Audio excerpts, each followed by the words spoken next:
Hello, welcome to SquishiVision. Yeah, I'm gonna give my thoughts on the last three episodes of season two of Lower Decks. Just watched it now. My usual crack here is I watch the episodes and I give my thoughts as they occur to me without having a chance to have scripted anything or made any detailed notes or gone through the episodes with a magnifying glass or anything. Um, I enjoyed them. So, not to rehash what I've said in previous things, but just to give you a quick catch up on my kind of opinion of Lower Decks. It's not my brand of comedy, so it's not a problem with the show. It's a problem with me and my tastes. So it took me a while to warm up to it, but either I've mellowed. I think actually more likely the second season took a bit more. Took a less. It changed. The second season changed slightly. I guess how it balance between being a Star Trek show and a comedy show, because a lot of the humor I think wasn't really Trek humor. It was just humor put with a Trek kind of skin on it. Well, this was I kind of get balance between being a Star Trek show and a comedy show. So yeah, these last three episodes I thought were great, but were also quite funny. So, first with I Excretus, um, and yeah, I enjoyed. I think it was a nice. I think it was. I think it was a nice kind of a natural. I think actually what. Sorry, I'm very tired. And we do a lot of stuff, but I think it was a nice balance between fan service and being funny, and then being an actual entertaining episode in itself. So a lot of the show actually relied on callbacks because it went into simulations, which were basically mocking or riffing or parodying certain Star Trek episodes like Naked Time, multiple Borg episodes, um, and other kind of common situations. Sorry, just gonna phone on. And then kind of yeah, put a spin on the whole. Oh, this is all about teamwork in the first place, and then they just kind of the end where they were going into like dangerous situations, whether or not they're actually dangerous is debatable, but dangerous situations, and they were just like completely calm about the facts that, and whilst this person who'd never been on a ship before, never been on a situation like this before, was completely terrified, and I like that kind of reference to kind of how it's a case that a lot of kind of um crew in previous kind of Star Trek episodes when they go through dangerous situations are quite chill about it. Um, but yeah, I loved kind of all the callbacks were all kind of very humorous, but not empty humor. They actually commented a lot on the situations. Um,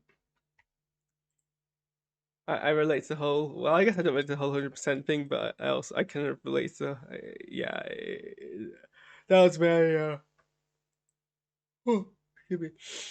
That's a very bomb thing to do. It's interesting that Alex Craigie back to play the ball queen. Although I think you could hear her age in the voice, which it's fair. It's the same with other actors as well, but obviously the character is meant to be it isn't meant to age. So, well, actually, is Bob Queeg meant to age? Um, I think less of a naked time segment, maybe the better. But yeah, that happened. Trying to remember. Sorry, my mind's just blanking on kind of. Oh yeah, the whole like yes, the riff and the whole like Spock escape, but completely ruined it by not paying attention. My cats are wrestling. Um,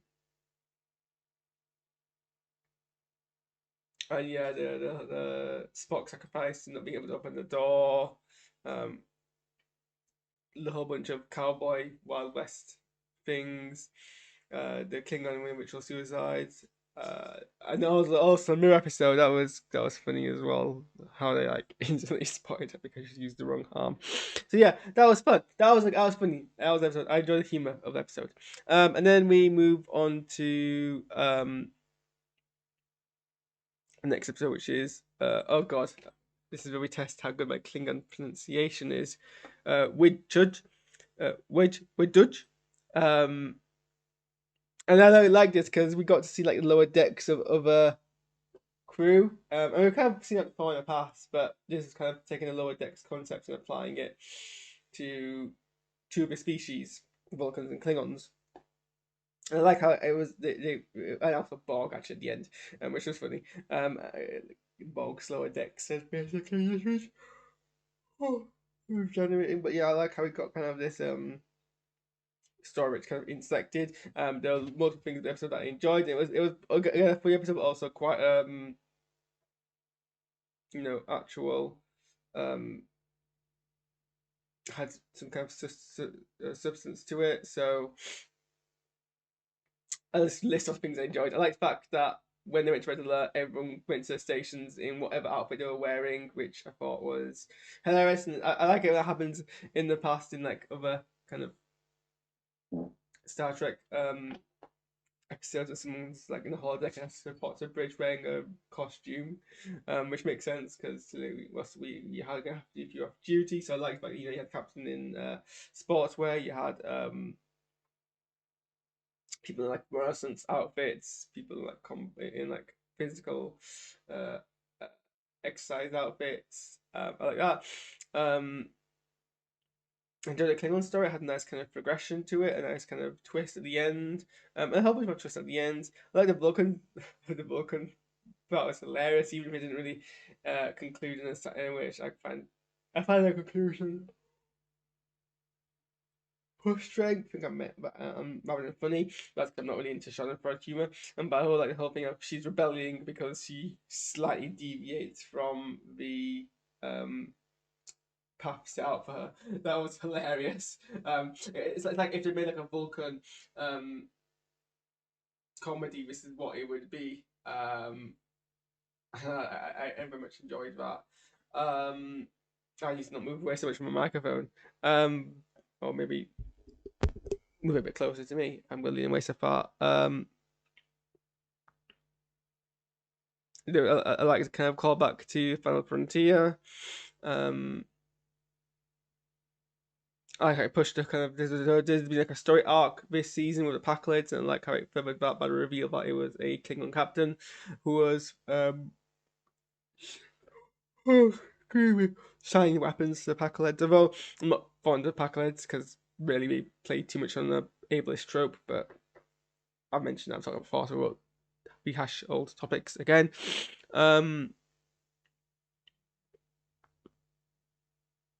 It was really wholesome at the end, and I kind of got teary actually a bit at the fact that Ransom, because it's not again a lot of comedies like this rely on Schadenfreude humor, which is humor of you laughing at the expense of the character's misfortune, which I don't know. I just I like laughing at people's misfortune. And I'm not criticizing or making any kind of critique of people who do, or critiquing the brand of humor. Like that's what you want to do, sure. It's just not something that that's my taste. This is all I'm saying. So I like how it actually ended on a kind of wholesome note where Ransom actually threw Boimler, I can't pronounce his surname, Boimler, threw him a bone, and got a cadet voiced by Nolan North, which is odd because Nolan North's not a young person anymore, but whatever. To give him a confidence boost. And that's nice because that's the kind of thing that would give me a confidence boost. And sort of thing that I would do to give someone else confidence boost if I was recognizing that they needed kind of that whole dynamic to do that with. So that was cute. I like the whole fact that they were like, ooh yeah, that green screen ratio right. That as a crew, that kind of even when they argue, it's not really arguing. It's not really conflict. It's kind of just their banter, and they're actually melding together. It's like kind of I don't know. I don't know if it's deliberate. I don't know if I'm reading too much into it, but it seems to be like a kind of arc progression of the characters' interaction. Whereas it started before they were very disconnected. Whilst now we're kind of more coherent as a team. I did enjoy that.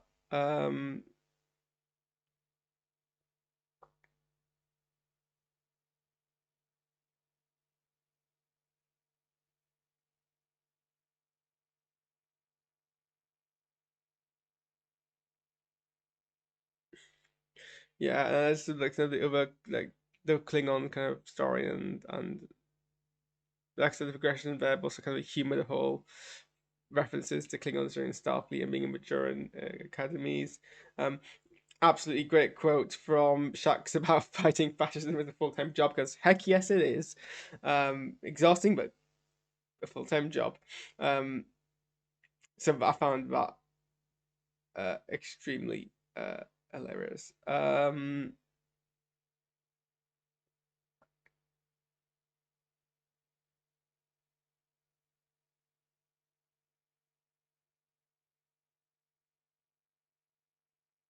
Yeah, and then we got the final episode, which was a great episode called First.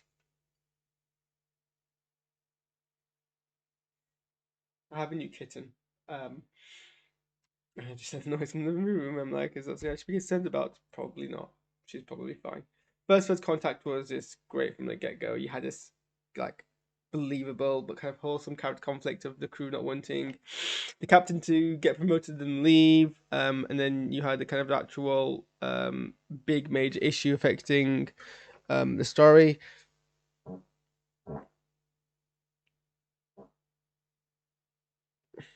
Sorry, I farted and possibly I hope not. Anyway, less about my bowel movements. The conflict about having to rescue. So I love how the situation is put in a position where it has to rescue kind of this other ship, and it succeeds. And it's a plan that seems hopeless, and then bits fell in place, and it was still kind of a very risky thing to do. There's a lot of kind of tense conflict throughout the entire tenseness and what's the word, threat present throughout the episode. But then they also kind of sometimes I find the character conflicts in this show a bit grating, a bit kind of forced, or a bit over exaggerated. Maybe that's a point, maybe that's a taste thing that I'm not down with. But the conflict here I felt was actually quite meaningful, and wholesome. And I like how this the actual character progression for Beckett in terms of her relationship with her mother. I like how that was kind of being built on, and that felt didn't feel forced, felt earned. It felt like, because we had previous episodes where she's still fighting with her mum, but you can tell that in that fight is actually that's a kind of a love language, I guess, and that kind of makes it more natural for it to be the case here, and she becomes less and less, and it's been a progression I think in the series of her become less and less annoyed by spending time with her mum. So I like how that actually builds up, and that's kind of what I was missing in the first season. Any kind of real character development of story, because really, you make it a comedy, but that doesn't mean it has to be episodic. It has to be devoid of substance. You can still make it put substance in it. I think as a subject comedy, it needs to have a substance in it. Interlude. Um, and then the fact that they managed to save a ship just in time.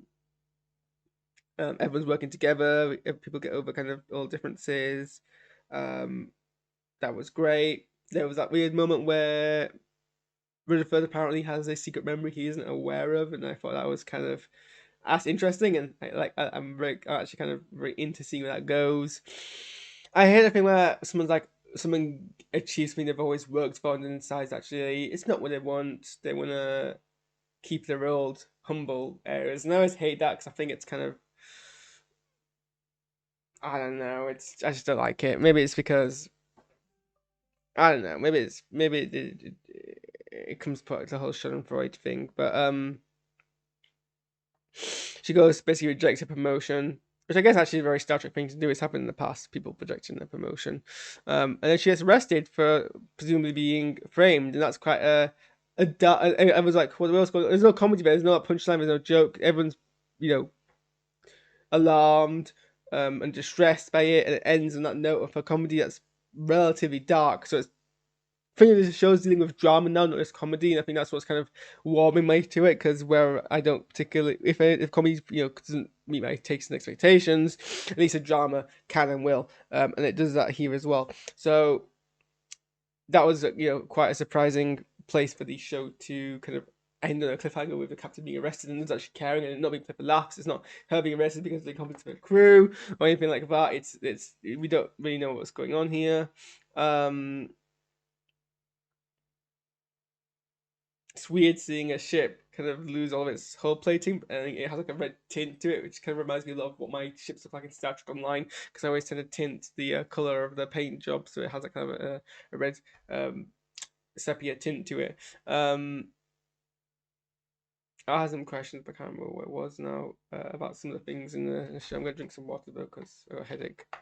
So that helped me. Let me go think. Um, the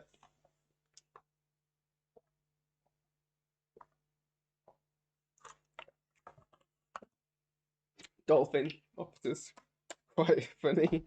Especially their indignant squeaking when they when they try to convey that the hatch isn't built for flippers. No, it seems it's the access because it seems too small.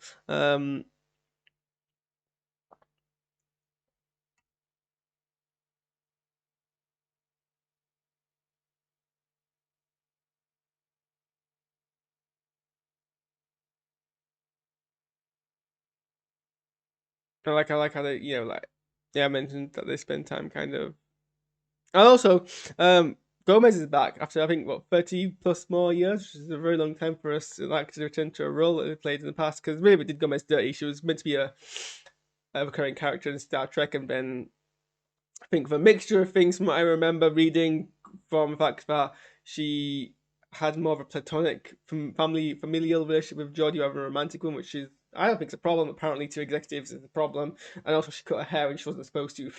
Apparently, that's a thing.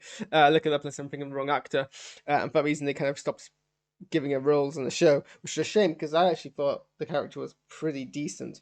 Um, okay, apparently I can't tie this hair in without ruining my green screen. So it's nice to brought back, and it's nice that she agreed to do so. Seeing Gomez back was great.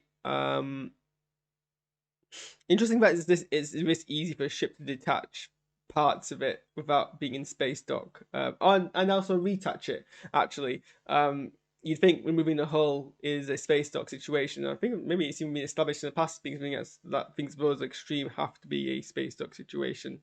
Um,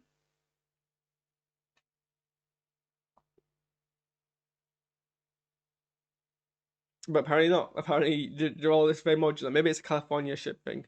Um, so yeah, and yeah, ultimately, so my thoughts on the entire season as a whole is definitely was more to my taste in season one. I don't want to say it's improvement. I just want to say it's more to my taste. I think I want to be fair here and recognize where the reviewer's taste is playing a big role in the review of the show. But I definitely enjoyed more of the episode, especially latter half, rather than the first half of the episode of the season. Um, and if it continues this way, if it continues moving towards this direction, I'm going to become more into it. And I'm looking forward to season three to find out where they go. I imagine they probably resolve it in the first episode and then we go for another plot. But even so, so yeah, I'm quite tired and I have some flat maintenance to deal with, so I'm gonna buzz off. But I'm going to do some reaction to some trailers that I haven't reacted to yet. So look out for those. And yeah, see you on the stream. I'm going to move now. So if you stick on my channel, I say to the viewer count of 0. Um, so if you're watching this non-live, you'll see what's on my channel. Thanks for watching, and I'll catch you later.